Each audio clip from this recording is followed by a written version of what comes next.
채워지질 않아. 섬유가 많아갖고. 섬유가 적당히 들어있어야 되는데 이 섬유가 많으면 섬유도 보여드릴 거예요. 좀 이따가. 보면은 더스트가 비쌀까요? 칩이 비쌀까요? 더스트가 더 비싸대요. 거치대요.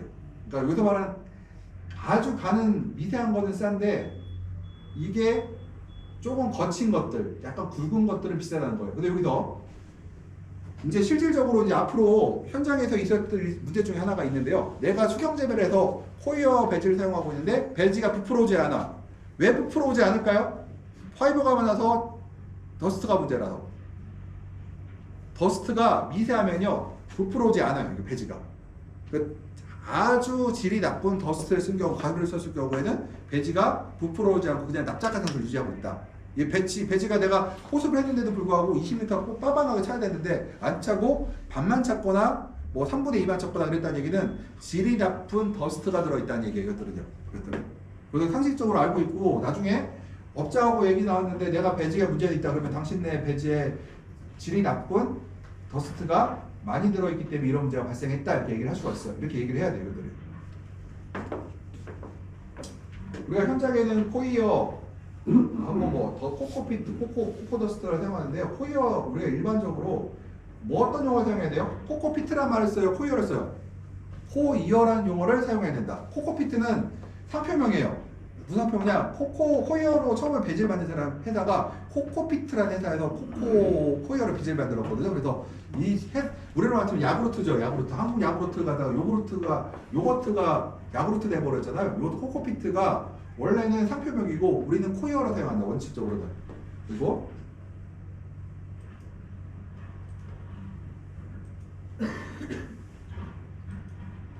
이게 더스트가 있고요. 1mm, 4mm, 4mm 미만짜리가 있죠. 우리가 보통 채로 쳐서 2mm 이하짜리 버려야 된대요. 이거를.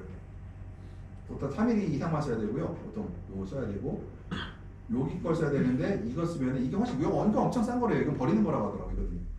그 다음에 더스트가 있고 그 다음에 화이버가 있어요. 10mm, 20mm, 30mm가 있죠. 이 화이버 같은 경우도 긴 거 쓰면 안 된대요. 짧은 거 사용해야 되고 25mm. 예, 짧은 거 사용해야 돼요.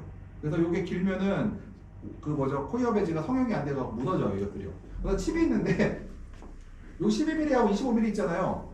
이게 25mm가 중요한 게 아니라 납작 12mm가 중요한 게 이게 납작해야 돼요. 이게 또 두꺼운 것들이 있어요. 이건 그래서 불량 이것들이요. 근데 실제로 싸지도 않은데 어떤 배지는 싸지도 않은데도 이 화이버하고 코코 칩의 비율이 높은 배지들이 있더라 이것들이요. 우리가 코이어 사용 같은 경우는 우리가 나트륨, 염소, 칼륨 등을 많이 포함할수록 질산칼륨을 제거하는 데 사용해야 되고 이 배지의 경우는 칼슘이 많아질 수 있다. 이거 인도 많을 수 있고 코이어 배지는 근본적으로 과일이잖아요. 인도 많고 뭐도 많아요? 특히 포타슘, 칼리가 많아요. 그래서 칼리 같은 경우가 많기 때문에 우리가 충분히 제거를 해줘야 된다는 거고요. 제거해주기 위해서 질산칼슘을 쓰면 좋은데 귀찮으면은 우리 양열 조성해서 이씨를 3.5 이상으로 해서 포섭을 시킨 다음 빼준다 이것들을. 코에는 식기 운반하기 위해서 압축 상태를 판매한다. 사용전 포수하면은 9배, 5배, 9배로 편성하고 pH는 뭐 4에서 한 6 정도 되고 다르고요. CEC는 매우 높다. 그 다음에 공급 유립의 유효수분 함량은 30%, 40%대이다. 낮죠? 코코넛은 넓고 안면은 7, 80%라고 했는데 코이어의 특성은 30%, 40% 정도 된다고 했죠. 그래서 양액 관리가 어려운 비율이고요. 보수력이 높아 뿌리가 과습해질 수 있으므로 얘가 유효수분은 낮은데 물을 땡기듯이 치면 강해요. 그래서 과습해질 수 있다. 그 다음 가수성이 좋아서 굳어지지 않고요. 이게 잘 딱딱해지지 않고요. 코이어는 그 자체로 뭐 비료를 흡수한다고 되어 있어요. 그래서 우리가 양액 조절 시에 제가 말씀드렸듯이 철 같은 경우는 한 2배 정도 든다고 했죠. 유기 배지 이후에는 우리가 소독한 이후에도 병균이 이제 발생하기 쉬울 수도 있고요. 재배기 기간 중 물리 썩기 때문에요. 계속 분해되기 때문에 물리화학적 변화가 발생하고요. 흡사성이 뛰어나기 때문에 농약을 관주할 때 무기 배지보다 많이 배져야 되고 농약에 작용자가 있다. 이것들이요.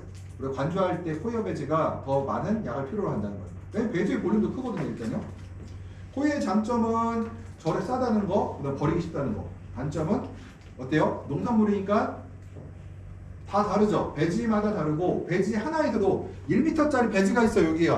여기하고 성분이 같을까요? 칩과 더스트의 비율이 같을까요? 여기하고 더스트와 칩의 비율이 다르다는 거 이것들이요. 성능 과정에서 사람이 섞었기 때문에 얘가 정밀하게 섞은 게 아니죠. 그냥 기계로 섞어서 그냥 삽으로 섞어서 그냥 자료에 넣은 거예요. 이것들. 그러다 보니까 여기하고 여기하고 여기마다 그 입자의 분포도가 다 다르다는 거 이것들이요. 그래서 제일 편차가 커요. 이것들이. 그 다음에 전처리를 하지 않으면 재배가 용이하지 않고요. 전처리 과정에서 세척액이 많이 발생 환경을 일으킬 수가 있고요.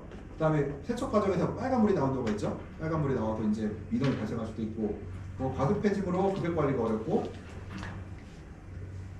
실력이 낮은 생산자부에는 적당히 급여 관리해도 되므로 쉬울 수가 있다. 왜냐면은 왜 적당히 관리해도 될까요? 버퍼가 크니까 웬만해서는 잘 문제가 안 생기거든요. 이것들요. 그 다음에 양분 흡착력이 높기 때문에 초기 생용 시 양분을 일으키기 쉽다. 그래서 우리가 뭐예요? 양액을 미리 포습을 시켜서 3.5, 4.0을 채워놓고 철을 2배로 넣고 한다고 했죠. 그 다음에 재배 기간 좀 변한다. 그 다음에 배액이 호여 성분 함께 포함되어 있기 때문에 배액을 재사용하는 거. 그러니까 배액을 재활용할 때 어렵다는 거 이것들이요. 유기물이기 때문에. 이것들이요. 그래서 요새 포여 배지 갖고 재활용할 때는 보통 NUF라고 해서 필터 방식을 주로 사용해요. 왜냐?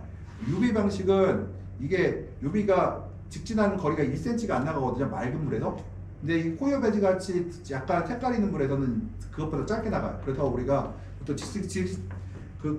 보통 UV선이 나간 직직선이 1cm밖에 안 되기 때문에 이 상태에서 UV로 소독하게 되면은 포여 배지는 소독이 상당히 어렵다고 얘기할 수가 있어요. 이것도요. 그다음에 톱밥 같은 경우는 그냥 생각하지 마시죠. 안 쓴다 지금은. 그냥 포여 톱밥도 쓴 적이 있었다. 근데 지금은 안 쓴다. 이것들 쓰고 있고요. 그다음에 톱밥은 이제 보통 우리가 우리나라에서는 이제 옛날에 실험적으로만 조금 썼었고 실제로 한 번도 상업적으로 쓴 적은 없어요. 그다음에 미국 같은 경우에 썼다고 하는데 미국이 수경재배가 발달한 나라인가요? 아니죠. 미국에서도 하기만 했었지 실제로 우리가 이거 사용하는 것 같지는 않아요. 이것들이. 톱밥 사용은 이제 얘도 유기물